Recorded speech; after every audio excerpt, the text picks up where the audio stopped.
کل پورا پاکستان ہی T V screens کے سامنے بیٹھا رہا۔ وزیر اعظم عمران خان کے چاہنے والے یہ سمجھ رہے تھے کہ شاید عمران خان کوئی ایسا سرپرائز دے دیں جس کی وجہ سے ان کی جان بچ جائے، اور ان کے نہ چاہنے والے اس بات سے خوفزدہ تھے کہ ہو سکتا ہے کہ عمران خان کوئی ایسا اقدام کر جائیں جو ہمارے آئین اور قانون کو توڑ کر رکھ دے، اور نظریہ ضرورت کے تحت کیا جانے والا فیصلہ جس کو آج تک پاکستانی عوام بھگت رہی ہے، شاید وہ کچھ عرصہ مزید پاکستانی عوام کے سروں پر مسلط رہے۔ مگر بی بی سی نے کل رات ایک خبر شائع کی۔ اس خبر کے مطابق وزیر اعظم عمران خان نے 8:30 بجے chief of army staff general Qamar Javed Bajwa کو تبدیل کرنے کا فیصلہ کر لیا۔ یہی وجہ تھی کہ ایک وکیل کی طرف سے ہائی کورٹ میں ایک پٹیشن دائر کی گئی جس میں کہا گیا کہ سپریم کورٹ کے آرڈرز کے مطابق وزیر اعظم Imran Khan, speaker national assembly اور صدر پاکستان کوئی بھی حکم سپریم کورٹ کی مرضی کے بغیر جاری نہیں کر سکتے۔ مگر ہوا ایسے کہ جو پٹیشن دائر کی گئی اس میں نوٹیفیکیشن نمبر نہیں تھا، اور یہ کہا گیا کہ وزیر اعظم ممکنہ طور پر چیف آف آرمی اسٹاف کو اپنے عہدے سے ہٹانا چاہتے ہیں۔ اگر آپ اس وقت ٹی وی دیکھ رہے تھے تو آپ نے یہ محسوس کیا ہوگا کہ 8:30 بجے کے بعد ٹی وی سکرینز پر بیٹھے جانے والے صحافی کسی بات پر خوفزدہ ہو چکے تھے۔ ندیم ملک جو کہ سما کے صحافی ہیں اور نہایت ہی معتبر صحافی ہیں، انہوں نے یہ خبر شائع کی اور کہا کہ میں خوفزدہ ہوں اس بات سے، اور میں یہ چاہتا ہوں کہ یہ خبر سچ ثابت نہ ہو کہ وزیر اعظم عمران خان نے چیف آف آرمی اسٹاف کو تبدیل کرنے کا فیصلہ کر لیا ہے۔ مگر ہوا ایسے ہی تھا کہ عمران خان نے یہ فیصلہ کر لیا تھا، اور ان کو مشورہ دینے والوں میں شیریں مزاری، فواد چودھری، شفقت محمود، بابر اعوان اور وزیر دفاع پرویز خٹک، اسد کیسر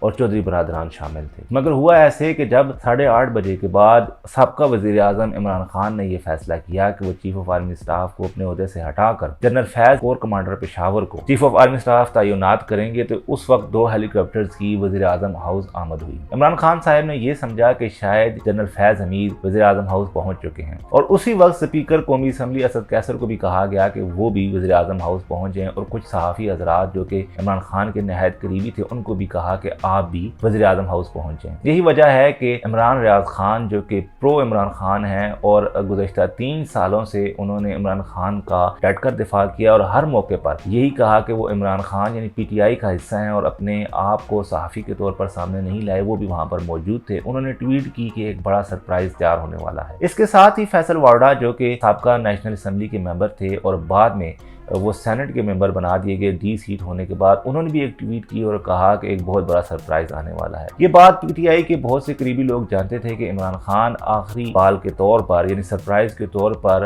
chief of army staff general Qamar Javed Bajwa کو ان کے عہدے سے ہٹانا چاہتے ہیں۔ جب دونوں ہیلی کاپٹرز وزیر اعظم ہاؤس پہنچے تو عمران خان صاحب اپنے آفس سے باہر آ گئے۔ ان کا خیال تھا کہ جنرل فیض حمید وہاں پر پہنچے، مگر ان کی حیرانگی کی انتہا نہ رہی جب اس ہیلی کاپٹر میں سے جنرل قمر جاوید باجوہ DGISI کے ساتھ باہر نکلے۔ اس کے ساتھ ہی ہم نے دیکھا کہ تمام سرکاری ادارے یعنی کہ اسٹیبلشمنٹ ڈویژن، وزارت دفاع، وزارت خارجہ اور اسلام آباد پولیس کو فوری طور پر آرمی نے اپنے تسلط میں کر لیا۔ ان تمام افسران کو ہدایت جاری کی گئی کہ وزیر اعظم عمران خان کا کوئی بھی حکم نہ مانے ورنہ ان کو سنگین نتائج بھگتنا پڑیں گے۔ یہی وجہ تھی کہ وزارت خارجہ نے کسی قسم کی سمری تیار نہیں کی اور نہ ہی وزیر اعظم کو ارسال کی۔ اگرچہ وزیر اعظم پاکستان چیف ایگزیکٹو کی حیثیت سے یہ حکم نامہ جاری کر سکتے تھے، مگر قانونی مشکافیوں کی خاطر وہ خاموش رہے اور اس انتظار میں تھے کہ کسی طرح جنرل فیض حمید وہاں پہنچ جائیں اور وہ وہی کام کریں جس کے نتیجے میں آئین ایک بار پھر ٹوٹنے کا خطرہ پیدا ہو جائے۔ مگر ہوا ایسے کہ جب انہوں نے دیکھا کہ انتہائی غیر معمولی سیکیورٹی ہو چکی ہے، وزیر اعظم ہاؤس، پارلیمنٹ لاجز کو آرمی کے جوانوں نے گھیر لیا ہے، اور آپ نے یہ خبریں دیکھی ہوں گی کہ 5:30-6 کے قریب آرمی کی بہت زیادہ تعداد میں جوانوں کو ڈپلوائے کر دیا گیا۔ اگرچہ ان خبروں کو فوری طور پر میڈیا پر تردید کرنے کی کوشش اور وہ ویڈیوز بھی ہٹائی گئی، مگر تمام لوگ یہ جان چکے تھے کہ کچھ انتہائی غیر معمولی ہونے کی صورت میں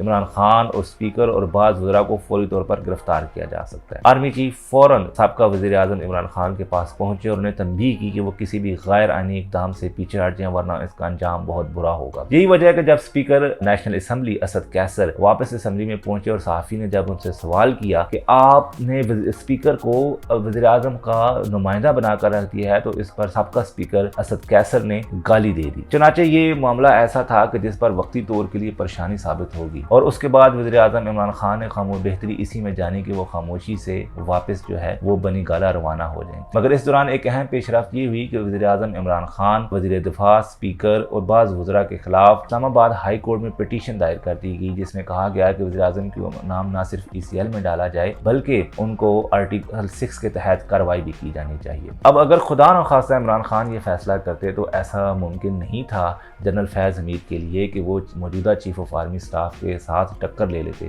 اگر ایسا کوئی اقدام ہوتا تو ملک میں خون ریزی بھی ہوتی اور اس کا انجام نہایت بھیانک ہوتا۔ تمام PTI کے چاہنے والوں کو یہ سوچنا چاہیے کہ جب کسی بھی ملک کے اندر موشن آف نو کانفیڈنس پیش کی جاتی ہے تو اس کا وزیر اعظم بہترین طریقے سے اس کا دفاع کرنے کی کوشش کرتا ہے، اور جیسا کہ اس کی مثال جناب وزیر اعظم واجپئی کی دی جاتی ہے کہ جب ان کے خلاف صرف ایک ووٹ سے ان کو شکست ہوئی تو انہوں نے کہا کہ وہ ریزائن دیں گے اور ملک اور قوم کی خاطر اپنی خدمات جاری رکھیں گے، مگر یہاں پر تھوڑا سا الٹ ثابت ہوا۔ اب حالات ایسے آ چکے ہیں کہ وزیر اعظم عمران خان کے لیے اس خط کا دفاع کرنا بھی مشکل ہو جائے گا، کیونکہ وہ سفیر جو کہ دوسرے ملکوں میں تعینات رہتے ہیں اور خاص کر کے عبد الباسط جو کہ میاں محمد نواز شریف کے انتہائی خلاف تھے اور میاں محمد نواز شریف کے دور میں بھارت کے اندر ہائی کمشنر تعینات رہے ہیں، وہ عمران خان کو بہت زیادہ پسند کرتے تھے۔ مگر عبد الباسط جن کیریئر نہایت شاندار ہے، انہوں نے بھی اس بات کی تردید کی اور کہا کہ بہت سے مواقع کے اوپر